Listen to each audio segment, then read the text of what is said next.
Hey everybody, welcome back to my interview segment. Today I am interviewing my friend Tim, who is a medical technologist. Tim, go ahead and introduce yourself. How you doing, everybody? My name is Tim. I've been in the medical field for about 16 years at this point. I work as a medical technologist. My initial degree was a bachelor's in mammalian anatomy and physiology. And post-grad, I went to a medical technology school, which is now known as medical laboratory scientist. Over the years, I've worked clinical, I've worked pharmaceutical, and now currently I work as a lab supervisor in urgent care. Could you tell us how you became interested in pursuing a career as an MT? Just give us your background story. Okay, well, we can go back to when I was a kid. I was a little nerd. I had the microscopes, I had the chemistry kits, anything to do with science. So ever since I was a kid, I loved science. In school, I was originally going to go for veterinary medicine. And then by my third year in school, I started looking at colleges and they were like, you need 7 years of vet tech experience. So I was like, all right, I'm not going to school for another 7 years just to go to school for another 7 years. So I graduated. I was working at a company that grows white blood cells for research. And at the same time, my younger brother was just graduating from a medical technology program. And he said, this is right up your alley. So why don't you look into it? And I went to the same school he went to, the post-grad school, and fell in love with the career immediately. So what kind of schooling do you need to become an MT in today's time and age? Okay, so there's two paths you can go by. There's a 2-year degree and a 4-year degree. So the 2-year degree, you come out, you're what's known as an MLT or medical laboratory technician. The 4-year degree used to be known as medical technologist. It is now called medical laboratory scientist. That's the 4-year degree. There's very few schools anymore for medical technology. Unfortunately, it's a dying profession. Not in the fact that it's no longer needed, but nobody even knows what we do. So you can go to school for 2 years, go into a med tech or medical laboratory tech program. There's technical schools that have it, or you can go through a 4-year degree and go post-grad. Some schools have a partnership with hospitals, like the school I went to school right in the hospital. There's other ones where you go through the didactic portion, like UPenn, and then you do a year inside of the lab actually working as a lab tech. So you learn on the job. Unpaid, but you learn. Would you say that going to school was worth it when you look back? Had I been a better student, I probably would have gone to medical school. I was just a lousy student.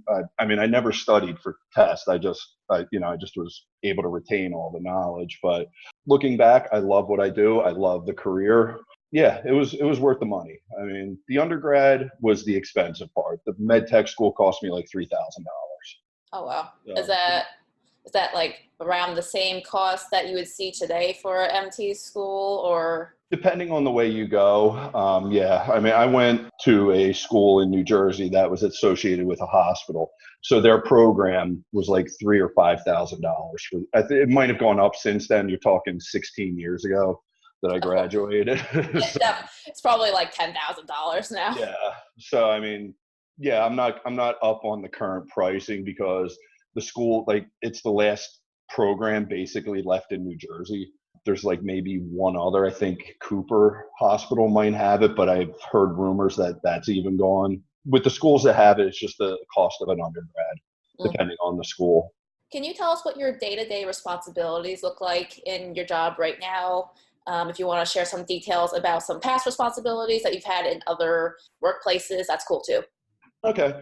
So currently I'm a lab supervisor at an urgent care. So my day-to-day includes both triaging patients, drawing their blood work, and doing some aspects of patient care, wound dressing, applying braces, sometimes EKGs. Fortunately, we haven't had somebody go into code yet, but we are trained for code. In the hospital, it's almost no patient contact anywhere anymore because they have staff phlebotomists. So most of your work in the hospital is going to be at the bench. So you'll be doing there's the core lab, there's the micro lab, there's immunology, and there's blood bank. So in the core lab, you have chemistry, hematology, urinalysis, coagulation, and some immunology, like where we're looking for antibodies for certain diseases. The micro lab is kind of specialized, and it's one of the harder portions of the lab, and blood bank is completely specialized. A lot of places want people who are specialists in blood bank because everything you do there can kill a patient within minutes if you screw up. So that's that. I also worked for a pharmaceutical company. I worked preclinical toxicology. So our responsibility there was to take well, we didn't take the samples because they kept the lab and the animals separated, so they couldn't say there was any kind of interference. So we would get the samples from the vet techs there, and we would run them, and we would report the results to the clinical veterinarian that was there. When you're an MT, you could work with also animal type of, I don't know how to phrase it, but. Yeah, on the pharmaceutical side, I have yet to hear of a med tech that's worked as a vet tech, because most of that work is done by the veterinarian themselves. Like they'll go in, they'll run the labs, and there are similarities between it, but the ranges and what's normal for an animal is usually significantly different than for human. Even though the chemistries are the same, the levels of those chemistries, even like the hematology levels, are very different. Yeah, because us humans are quite different from the many species that are in the animal kingdom. Yeah, and animals are a good starting point, but it's not perfect. They have different enzymes and different ways of processing things, so the correlation between human and animal is a loose correlation. Is there some kind of rivalry between MTs and nurses? Because I've heard people from both professions like complain about each other. There's a camaraderie and there is a competition. A love-hate relationship would be a better way to describe it. Med techs in general tend to be extremely anal about the way things are done, because a good majority of medical decisions are based off of lab work. Like, when your general practitioner sends you out for lab work, they're looking for things wrong, and they're basing your medications or your treatment on what the lab is sending them. So when we're in the hospital and we get a sample that either is too short or hemolyzed or in the wrong tube, it can seriously affect the results. So the nurses tend to think, I don't want to say in general, but a lot of the rivalry comes from thinking that it's the lab that screws things up and they're just trying to pass off their error. But the majority of it, there's forums all over Facebook of us getting wrong tubes, where they tried to pour it from one tube to another. Like some of the tubes have different chemicals in them that react differently with the blood. Like there's things that keep them from clotting. There's things that dilute them. There's things that cause them to clot. And each of those things can affect the test, or it can affect the dilution of the sample, so you're not getting the true results. So when the lab is calling up saying this is hemolyzed, this, and this, it affects the values, and it can be a serious error for the patient. I can give you an example. I worked at a hospital up in Central Jersey, and I got into a battle with a NICU nurse one night. She sent down a sample, and the baby's glucose came out over 1,000. There's no reason a NICU baby should have a glucose over 1,000. So what had happened was the baby was receiving dextrose through a line. The nurse never turned the line off. So I called her, said, the glucose is high. I need a new sample. She sends me down the smallest amount of blood I've ever seen. I've gotten stabbed by a thorn and have seen more blood. So I call her back, this isn't enough blood. And then we got into a whole battle, and she got the doctor on the phone. I said, well, doc, I can give you the results. You can give the baby some insulin, and you can give the baby a bolus of potassium and kill it. Or you can get me a proper sample. I was like, the ball's in your court. I said, I'll give you whatever results you want. You just tell me. And that ended the argument. Is it common to have to really stand up for yourself against other people in the hospital setting or any other setting as an MT? Yes. Again, it's, everybody wants to blame the lab because nobody sees us. The lab's usually in a windowless area. It's kept behind closed doors because there is a lot of biohazardous material in there. So nobody sees the lab, so it's easy to blame it.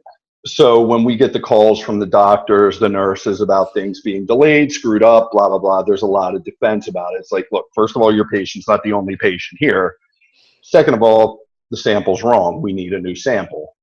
Or like they're trying to add a, a test on that we don't have an appropriate tube for. So there's a lot of arguing back and forth. Or sometimes they'll order a test that's already part of a panel. And then we cancel it. Well, why'd you cancel my test? Because you already have the results, you idiot. I mean, the nurses and the CCTs do make our jobs easier because we can focus solely on the lab. And we don't have to go to the floors to draw. We don't have to deal with patient contact because a lot of med techs are in it because we're extreme introverts. You know, human contact is, you know, horrible for us. They do make our lives a lot easier, and the stresses that they're under sometimes get transferred to us. Like, you know, it's like you come home, you have a bad day. Unfortunately, your significant other sometimes gets barked at or whatever because you've had a bad day. And that's kind of the same relationship with the lab and the floors and doctors. Like, they're under a lot of pressure. We're under a lot of pressure. So there's just that argument that can happen. And unfortunately, it's in society and it's in just a lot of people. There's no accountability for actions. Nobody wants to say, I'm wrong. Everybody needs to be, I'm right. And that need to be right has spilled over into our professions. And a lot of times the lab is right because we're the ones who are the experts in our particular area. And if it doesn't fit our standards, we can't comfortably put out results for patients. But at the same time, there are screw ups in the lab. Machines break down. Sometimes, you know, the tech just makes a mistake and we send out wrong results. You know, the best thing anybody can do, and it saved my job several times, is every little mistake you make, no matter how insignificant, own up to it. And if everybody started doing that, both on the nursing side, the lab side, you know, even the janitors or whatever, like from top to bottom, there would be much less tension. And I think everything would flow a little bit better. I could imagine this being a high pressure job because you are dealing with people's lives and their health. Do MTs have to worry about medical malpractice insurance like other medical professionals have to worry about? Technically, no. We're covered under the hospital insurance or wherever we're at insurance. But a lot of times, if there is a bad result, we'll ask for a redraw just to make sure. If we can't find anything specifically wrong with the specimen and the results don't match the patient's condition, we'll ask for a redraw just because we're not comfortable with it. But there are things like in blood bank if a wrong type is given or a wrong unit is given, it's what's known as a Sentinel Event, and that gets a few agencies involved, and the tech can lose their ability to work in blood bank. They won't ever be able to work there again. Sometimes it gets brushed under the rug. You know, there's as much politics in the lab as there is anywhere else. So, I mean, I've worked at a hospital where somebody should have been let go for the mistake that they made in blood bank. They damn near killed somebody, but they are still currently employed there. I know that hospital administration and the rules that they make as the years go by to cover their own behinds and everything. Have you had instances where you just really disagree how a workplace or the hospital that you've worked in handles things, their rules, and etc., you know, that kind of thing? Yeah, absolutely. I mean, my current place of employment, there are things that I disagree with. I don't get paid enough to make those decisions, so I follow them, but I do disagree with some of the way we do things. I think there's some unnecessary testing done that's done for the sake of gathering money rather than for patient care. And my whole thing with working in the lab is we need to do what's best for the patient. A person comes to you in the medical field because they are not feeling well. Like, let's take the real cases of illness, not the Munchausen syndromes, you know, not the people who are just attention seeking. But when Mm-hmm. you have somebody coming in, they're sick, they're getting poked, they're getting prodded. Everything that's done for them should be in their best interest. There's things that don't make sense that some companies do, like my company does a few things that I don't think make sense for certain diagnosis or certain, what we call them, patient complaints until we get a diagnosis. But my job as lab supervisor is to enforce the policies, and I don't necessarily have to agree with them, but I have to perform. So your previous career was being a personal trainer. Yes, it was. Do you ever miss personal training? There's certain things I do miss about it. It was a lot of fun. Sometimes, just torturing people out there was fun. You're like, I'm just going to make everybody throw up today, and you come up with a workout that does it. Sometimes it's just fun doing that. I don't miss the unsteadiness of it, and I don't miss the people caring less than I did. Mm-hmm. So, mainly the money aspect of it, I don't miss, because, you'll have, like, I worked at a high-end gym where a lot of my clients were working for Fortune 500 companies, were working, high-end jobs where they were making 6 figures plus, some of them 7 figures. I think you might remember the stock market crash back, it was around 2007, 2008. I lost 70% of my clients because they lost everything in the crash. And I went from making, $2,000 a paycheck to 700 a paycheck. It's just no way to live.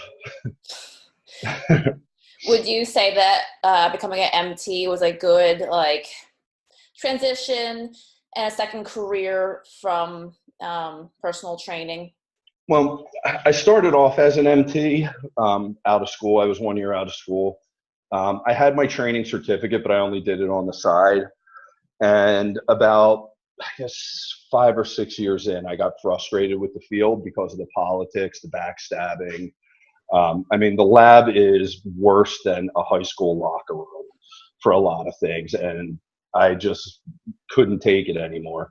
So I left and became a personal trainer. And for a while, it was great because I was making as good of money because of the gym I was working at. And then, due to some of my own bad decisions and due to the economy at the time, personal training is a luxury. And when the money's not there to afford a luxury, it's one of the first things to go. So going back and being able to fall back into the medical field was, it was great having that as a first and a backup. And it's obviously a much more stable career than personal training is. Yeah. Like I said, med tech's a dying field. And it's really, you really, really have to screw up at a lot of places to get fired, unless you're working for one of the hospital systems that's downsizing. Like, 2 of my employees work at a hospital in Philly that is closing down in September. So they had a job and now they don't. Would you say that being an MT is a job that is in demand right now, or it's not? Absolutely in demand. It's across the country. There's travel MTs that work state to state, same way as traveling nurses. The pay, depending on how you negotiate your contract, you can get moving expenses, travel expenses. Unfortunately, a lot of the areas, like, at least for me personally, I wouldn't want to live in. There's a lot of stuff in the Midwest and, away from, like, I've lived on the coast my entire life. So for me, being away from the ocean would be torture. But there is a ton of jobs everywhere. Almost every hospital is hiring. A lot of the shifts are like second and third shifts. So you're working either like 7P to 7A, 3 p.m. to 10 p.m. There's not you kind of have to wait for somebody to die to get on first shift. Some hospitals do rotations. So like 1 week you'll be working day shift, 1 week you'll be working evening, another week you'll be working night shift. So depends on your personality and what shifts you can handle and what your life is like. But there's tons and tons and tons of jobs across the country. Some states require their own licensure, which Has nothing to do with science. It has everything to do with them grabbing a little bit more money out of you because their license is the same exact thing. Like the license I have through ASCP is a national license. It's good in every single state, but states like California, New York, and a handful of others, I have to pay the state to become licensed in their state. And it has nothing to do with my certification at all. It's like But that for so many medical professions too. yep, yeah, and it's a money grab. It has nothing to do with the well-being of patients at all. It's just the state finding another way to get money. Now, would you say that being an MT is a dying field because there are less people interested in becoming an MT? Absolutely. There's some automation that's pushing out the need for the amount of techs that used to be needed. But for example, in my class, there were 6 people. The class after me, there were 4. So before that, they used to have 20, 25 people. My brother's class had like 10 or 12. So the classes are getting smaller and smaller, so there's less graduates. I mean, when I tell people that I'm a medical technologist, their eyes go crossed. I might as well have told them that, like, you know, I've worked on like quantum physics, and they would have the same reaction. They have no fucking idea what I do. And then when I explain it to them, they're like, "Oh, you draw blood." No, idiot. I test the blood. I also draw blood as part of my job, but they just like, yeah, and then you kind of have to break it down even more simply. So nobody even knows what I do or what we do, you know, and then you try to have a conversation about it, and, you know, the eyes roll back in the head and they start going into a coma. So you're a lab supervisor. Do you do any hiring for it? Like, do you choose who gets to work in the lab with you? Yeah. We have like a 3-part process for the company that I work for. So HR interviews them first. They put them through a phone interview, then an in-person interview. And if the recruiter likes them, then they send them to us. So, I mean, I've had a few people that like shouldn't even be stocking grocery shelves come in and apply that I've interviewed, and I couldn't take them. Yeah, and then I've had people who are all-stars that come in and we lose them to another company because their pay is better than ours. But I have the final decision on hiring. I've been forced to take a couple employees that I didn't want because I don't know why, but they have a test that they give them at HR that unfortunately doesn't really carry any weight. But I put them through a test in the lab and make sure that they at least know the basics. And then the better they do on the basic part, I make the questions harder and harder for them. And that's kind of standard across the board for hospital hiring as well. Sometimes they need a warm body, but a lot of times they do need somebody who's actually competent. So like there was one hospital I interviewed at, they asked me stuff that I couldn't even tell you the answer to them. I'm like, Christ, I haven't thought about this since I was in med tech school. Like there's like theory and then there's the actual real world results. And some of this was theory that like I hadn't thought about in like 10 years. So I at least asked the practical knowledge, not theoretical. When new hires are coming in, do you guys ever get people who just graduated school, this is their first job? Do you get many like millennial age people coming in? We're starting to get some of the millennials in, and I am willing to hire new techs as long as I feel they're competent. Where I work currently, I don't think is a great job for a new tech because it's not a typical core lab, so you're not getting the experience you need to understand what you're doing. Because like the majority of the patients that come into where I work aren't truly sick.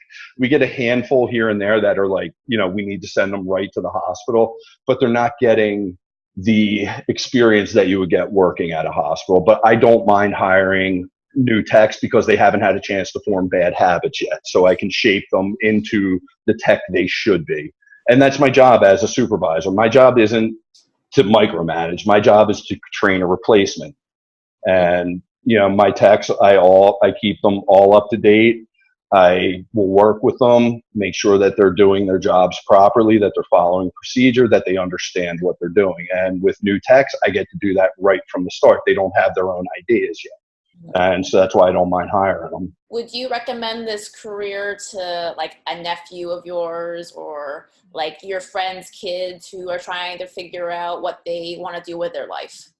Yeah, I mean, I don't want to say it's a rewarding career because you're shit on by basically everybody in the field or everybody in the allied health fields.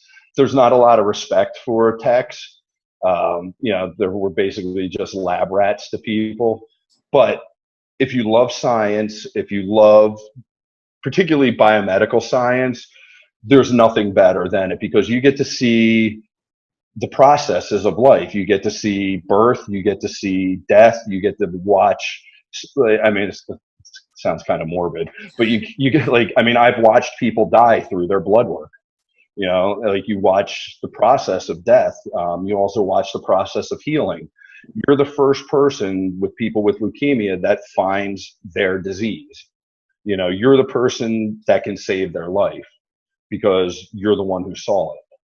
I had that, probably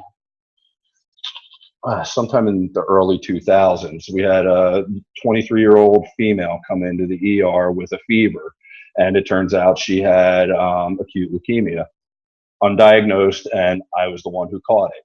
So, you get that rewarding aspect that you're part of patient care. I know we have a couple questions about like the future of this career. As a tech, there's more lateral movement than there is up and down movement. You're a bench tech or you're a specialist or you're a supervisor. That's kind of the only thing you can be. A few lucky techs get into the pharmaceutical field, like my brother. He rode on the coattails of one of his mentors and is working for a pharmaceutical company. And he specialized in an area called flow cytometry.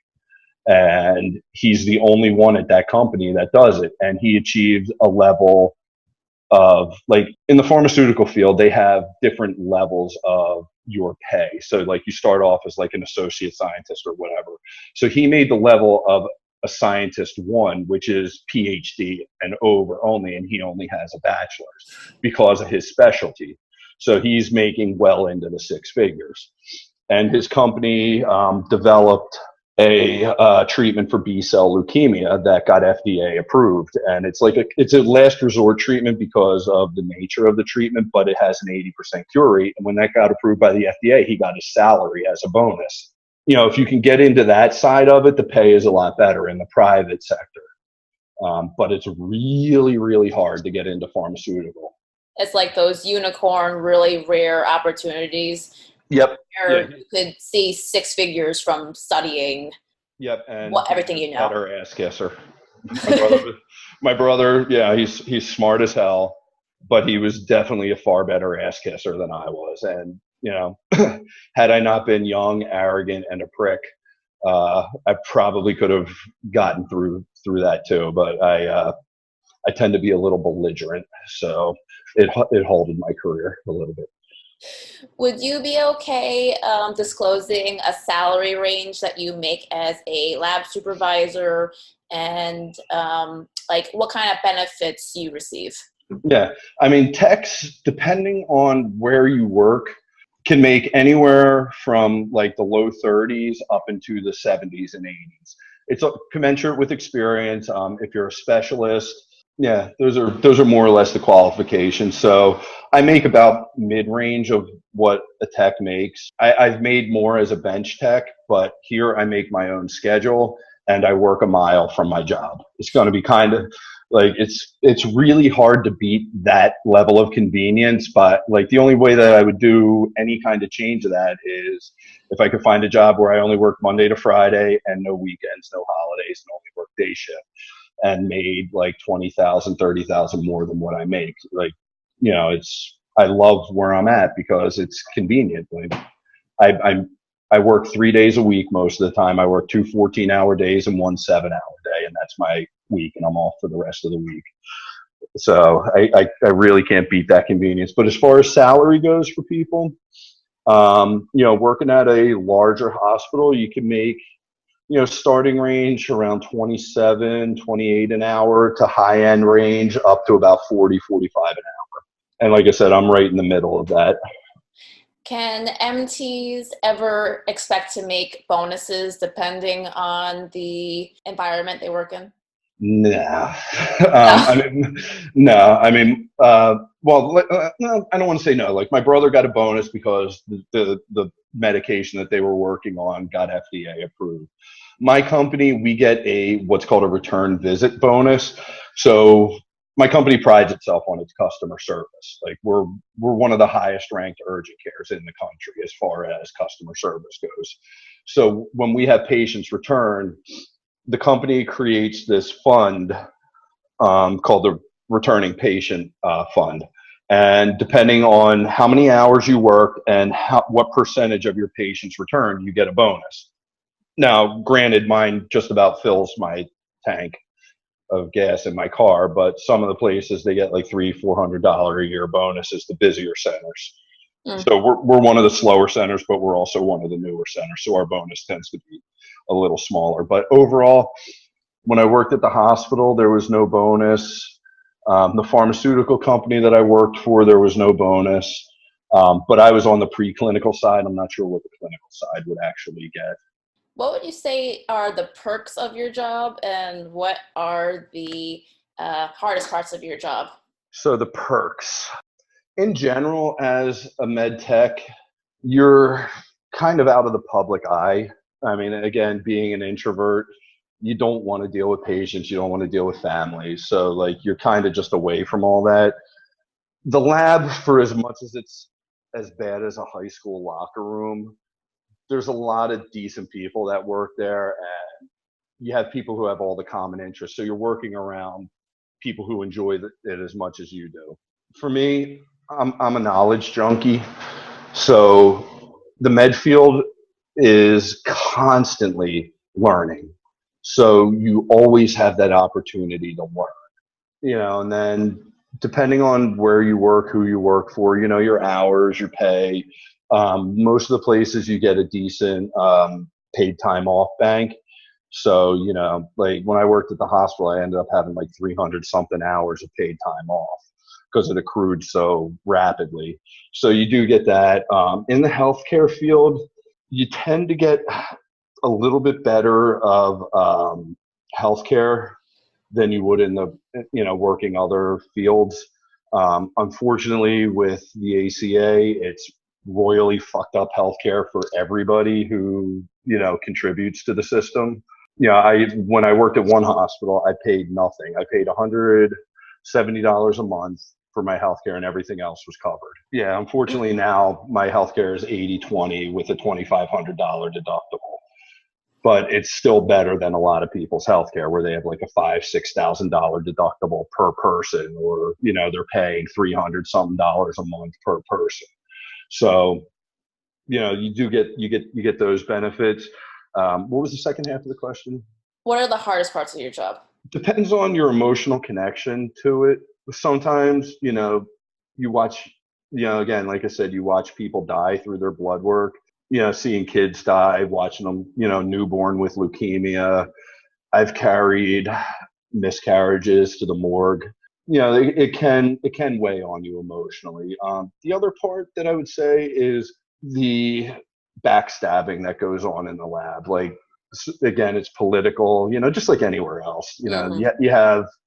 You have people, you have these little cliques inside of the lab. You have, the groups who get away with things, the groups who are shit on, and depending on, how well you ass kiss and everything else, like, you get favors, you get better schedule, blah, blah, blah.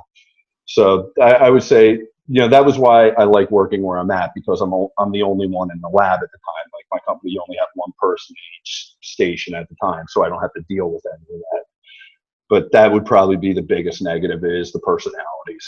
How do MTs go about finding jobs usually? A lot of it's word of mouth. I don't want to say it's a huge community, but we do talk. A lot of the med tech groups on Facebook say, we're looking for techs here. Like we could use a traveling tech. We need a specialist in this, specialist in that. Indeed is a great source. I wouldn't say Monster. Monster is kind of awful for the medical field. There's a hospital in just about every area, so you can just look up the hospital. So there's a lot of resources to find jobs out there. And there are, I could probably go on Indeed right now and find at least 20 jobs within a 10-mile radius of me. How did you go about finding your first MT job and your latest one? Like I said, the school I went to was inside of the hospital itself. And I was a legacy there because my brother had gone before me, and the professor there was only one professor, and he loved my brother and he loved me.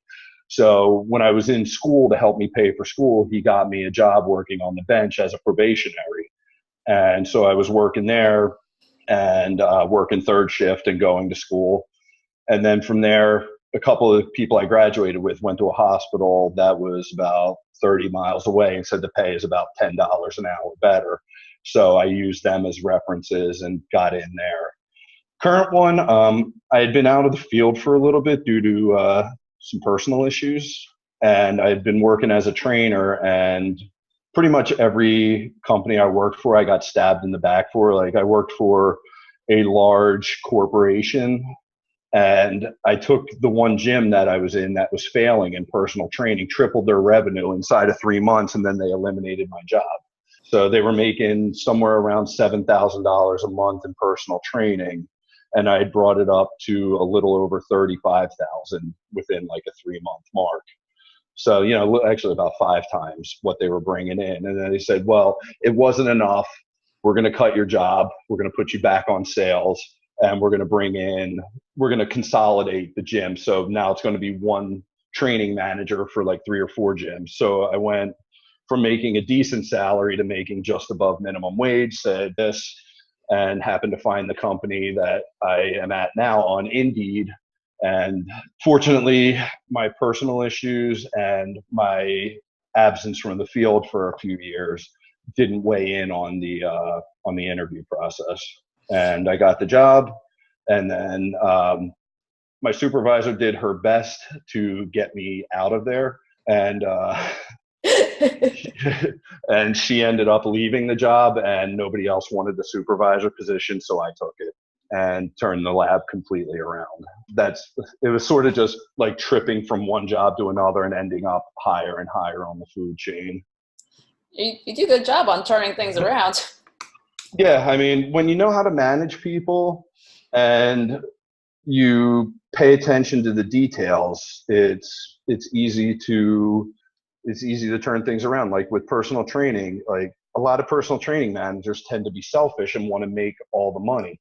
My job was, I wanted to work as least amount as possible because I got bonuses based off of our sales. So I would make my money on that end. So I taught my trainers how to sell. And when they were selling, it made my job easier and it made me look good. It's like I had 5 people working for me, and all 5 of them were selling big packages. And so, I had to sell, we had to sell, I forget how many packages per month, but it cut my work down to I only had to sell about 10% of it to make my needs and to make the bonus. So, and then when I came into the lab, this previous supervisor had been, micromanager, had been really harsh, and that's not how you manage people. You want your employees to not fear for their job. You want them to feel comfortable. You want them to feel appreciated. And that's what I do for the most part with my employees. I jump down their throats when they're making the same stupid mistakes over and over. But overall, I try to make them better at their job. And I try to let them know, look, you're doing a great job. Thank you. And that goes a long way for turning things around, because people who are happy are more willing to do things for you. So many people don't realize that personal training is really a sales job. They just think they're just going to go in there, lead people through exercises, and people are going to see results. And yeah, just nope, that's not the reality, sweetheart.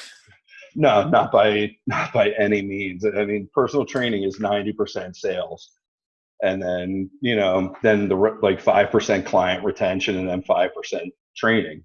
If there were trainers that worked at the gyms that I was at that were magnificent salespeople, but they couldn't train worth, like they did the same exact program with everybody, but they could outsell me by like huge margins, but their clients weren't getting anywhere. Meanwhile, like I was focused more on the training side and less on the sales side back when I was working just as a trainer. And my clients all had, great results, but I couldn't sell for, unfortunately I learned how to sell and was able to turn that around, but I wasn't training anymore. So I could focus more on the sales. Do you have a mentor in the MT field? My initial mentor was my professor. He was he is a great guy. I haven't talked to him in a while. I actually been meaning to call him, but his passion for medical technology really got me into it. He was this ex-Marine, and he was an absolute psychopath and hilarious, like unintentionally hilarious, like just because of his mannerisms. But the way he loved the science of it and the way he loved the care aspect of it really, it stuck with me for, I guess the 16, 17 years I've been doing this. I've had different bosses over different times that have taught me different things that are the way I do things now. It took a long while because I was so hard-headed and arrogant, but I always go back to my professor, John, and he was phenomenal for it. And I still look up to the way he stood up for his students, the way he stood up for techs, and the way he just loved the field. And that's carried through my entire career. And as a supervisor, I imagine you kind of fall into a mentor role for your techs. To an extent, yeah. I mean, I'm not the most experienced tech in my lab. There's techs that are older than me that have done it longer. So I don't pretend to be the end all be all while I'm there, because, there's always somebody smarter and better than you. But as far as policy goes, that's where I'm the expert, because that's my job. I have to, learn all the policies backwards and forwards. I have to enforce them, and any deviations from that come up as far as patient care goes, I'm the one to go to for that. I mean, like currently I'm managing 2 labs because a supervisor left another lab. So I'm getting calls from that lab. I'm getting calls from my lab. I'm getting calls from other labs because I've had employees that were working part-time for me and got a full-time position at another center. So they're still calling me. So it's good to know that I kind of left an impression on people, that they know I'm the one to go to for this stuff. What do you think makes you really stand apart from your peers? I think my confidence in what I do. Like I said, I'm a knowledge junkie. So like other people, they're reading novels, they're reading, God forbid, like People magazine or, crap, like, just mindless crap. Other than trolling people on Facebook, I spend my entire day reading science, reading medicine. If I don't know something, I don't like not knowing something. So I research it. Like I'm dealing with a couple of my own medical conditions that I've researched top and bottom. And then while I'm in the middle of researching that, there'll be related topics. So I'll go and research them. So that's kind of what separates me out from everybody. Like, I mean, I even have occasionally the doctor coming up to me and asking an opinion on something, because they're like, my friends call me the Timternet. Yeah, it's like a jack of all trades but master of none. Like I have good surface knowledge of a lot of things, and some things I have a lot more in-depth knowledge of. So my ability to speak with confidence on a lot of different topics, I think, is what separates me out, and the fact that I do look deeper into something than just knowing how to perform a test. Do MTs have to be technologically savvy to keep up with the technological advances in the medical field? Yes, absolutely. The majority of what we work on now is machines. So all the analyzers are machines. There's very few things that are performed by hand anymore, and that's a good thing. It's not like technology has made techs lazy. It's just sped up the process. Like there's a basic test that we call a basic metabolic panel that used to take an hour or more to get done because it had to be done by hand. So sodium, potassium, chloride, all the analytes that we look for had to be measured by hand. Now it takes 7 minutes. But the problem with the machines is they're so complex, there's so many parts, and a lot of things break.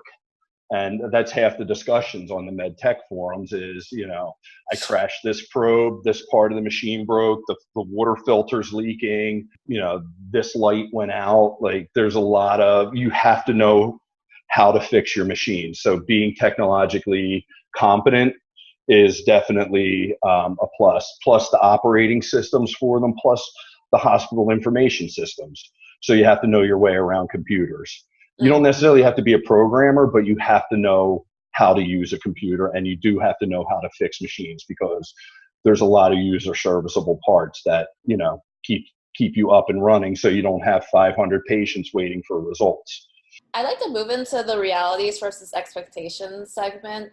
I expected the lab to be more, everybody grows up watching like NCIS or CSI, and you expect, or like House or whatever, and you expect the lab to be like this technologically, like you have this analyzer, you could do this, you have like all this ability to do things. And the reality is, the one hospital I worked at, our analyzers were over 10 years old, and there was newer technology out.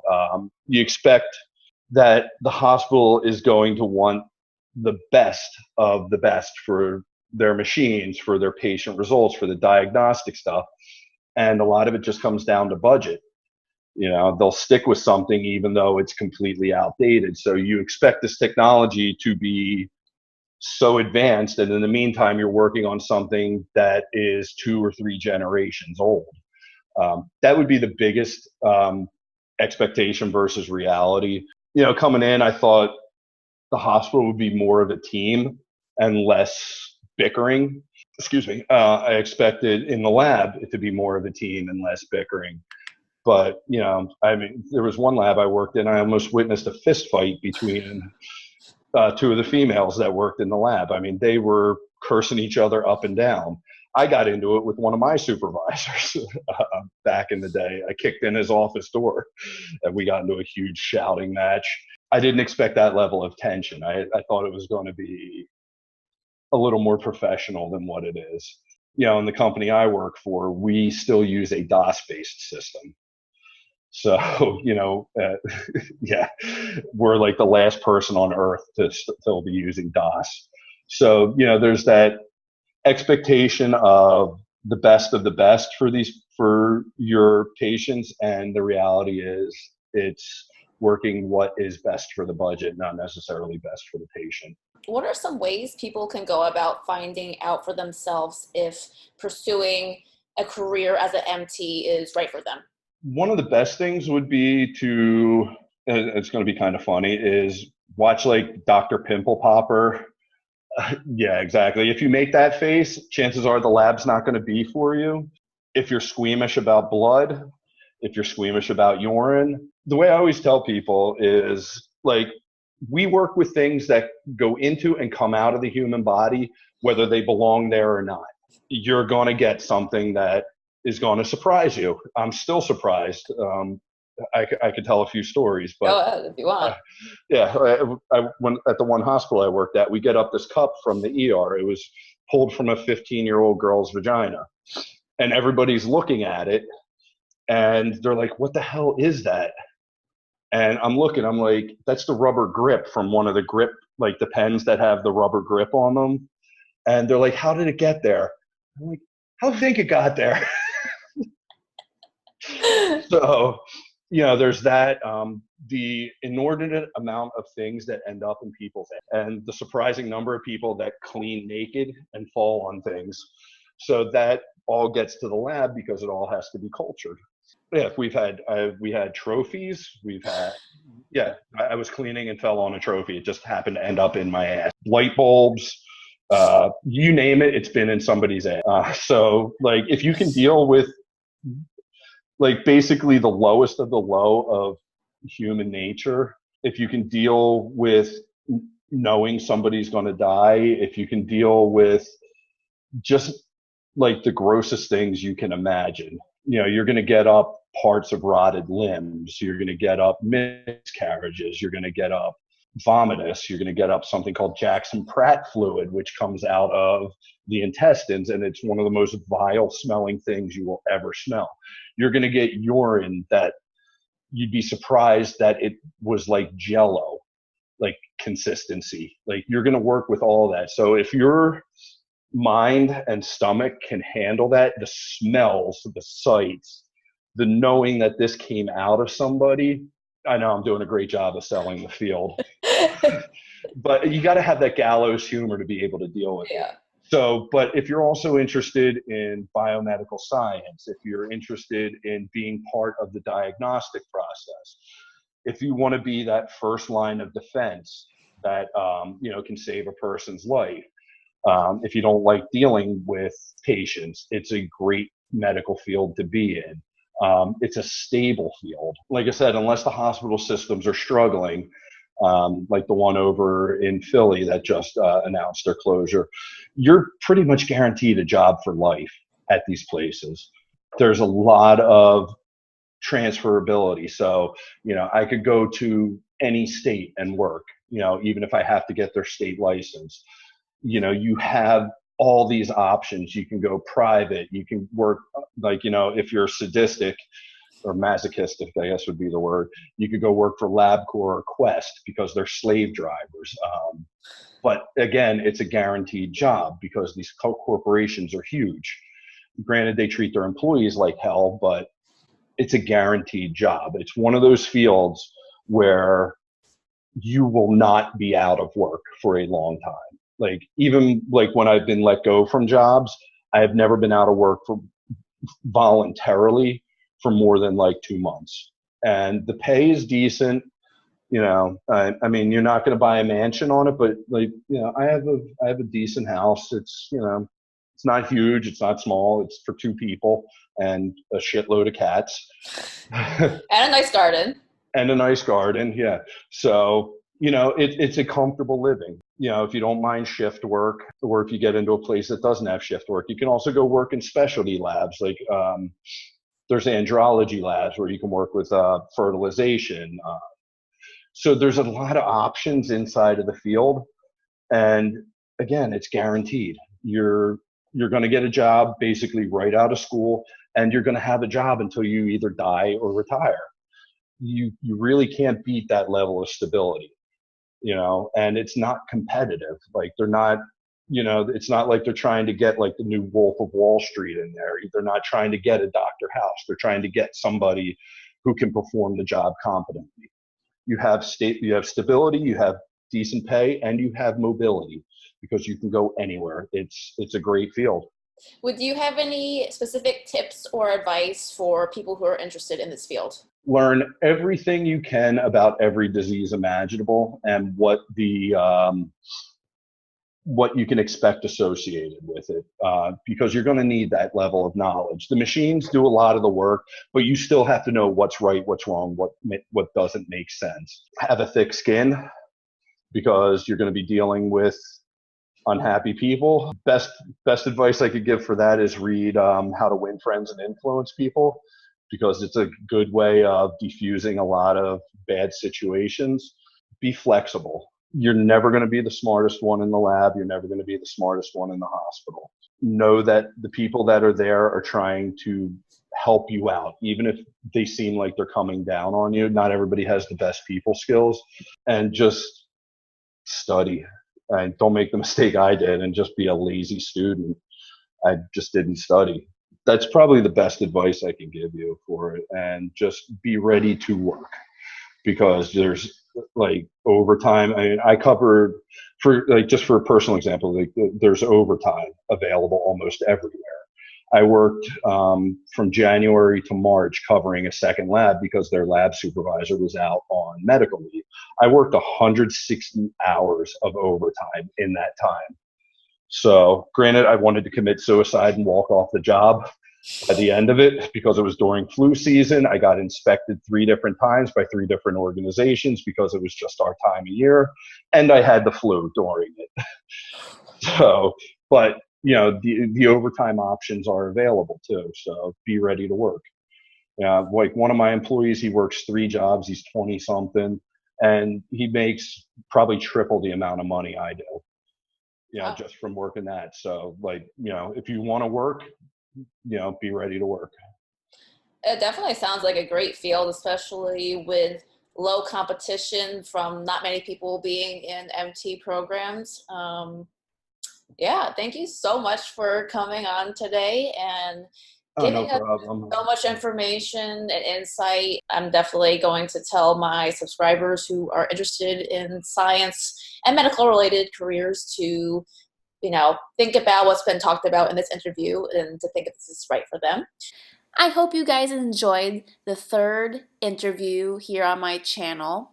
If you did, be sure to give this video a like and also check out my podcast, The Pursuit of Power, on the Apple Podcast app.